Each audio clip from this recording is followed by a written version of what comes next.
Есімі мен еңбегі елге таныс. Өмірі өнеге, тағдыры тағылым. Адамзат атаулыға ортақ тұлға. Әуе толқынында өркениетті өзгерткендер хабары.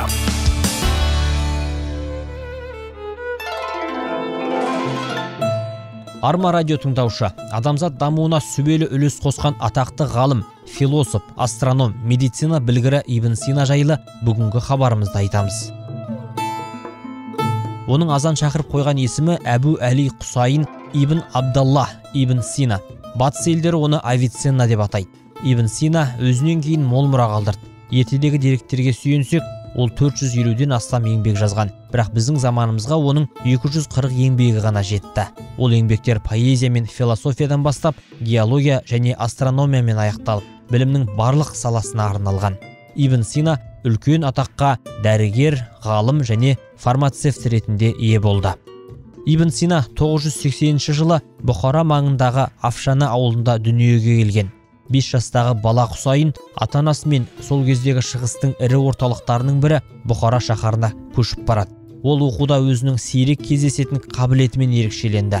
10 жасқа жеткенде Құранды жаттап алады. Өзінің ана тілі парсы тілі болса да, араб тілінің грамматикасында терең меңгереді. Ибн Сина жаратылыстану ғылымын, әсіресе медицинаны беріліп оқиды.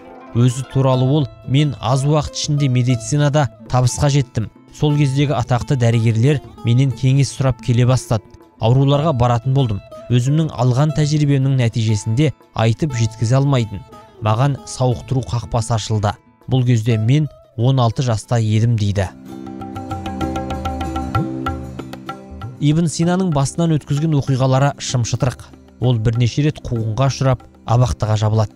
Үйін тонаған кезде ғалымның көптеген еңбегі жоғалып кетті.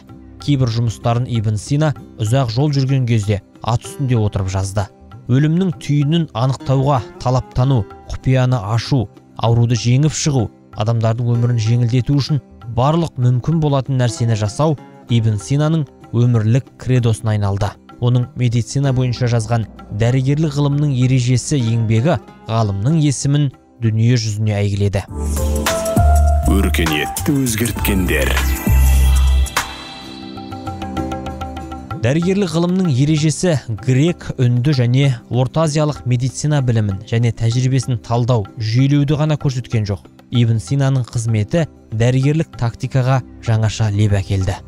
Оның дәрігердің 3 түрлі құралы бар. Біріншісі пышақ, екіншісі дәрі, үшіншісі сөз. Осы үшеуінің ішінде жылы сөз науқастың сауығып шығуына бірден бір ем деп айтуы ғалымның тек дәрігер ғана емес, рухани ұстаз екенін де аңғартса керек. Ибн Сина көрінбейтін жұқпалы аурулардың қоздырушысы туралы ғылыми болжам жасады. Оның айтуынша, ауруды қоздырушы ауа және су арқылы тарайды. Ғалымның осы болжамы 800 жыл өткенде медицина ғылымында дәлелденді. Француз ғалымы Пастер мұның микроб екенін анықтады. Ибн Сина адамның қан тамырлары туралы да медицинада алғаш болып түсінік берді. Сондай-ақ оба, тырысқақ, сарауру туралы жазды. Олардың шығу себептерін, белгілерін талдап шықты. Менингит, асқазан жарасы, диабет және көптеген басқа да аурулардың емдеу әдістерін көрсетті. Ол көздің бұлшық еттерінің құрылысын анық түсіндіріп берді.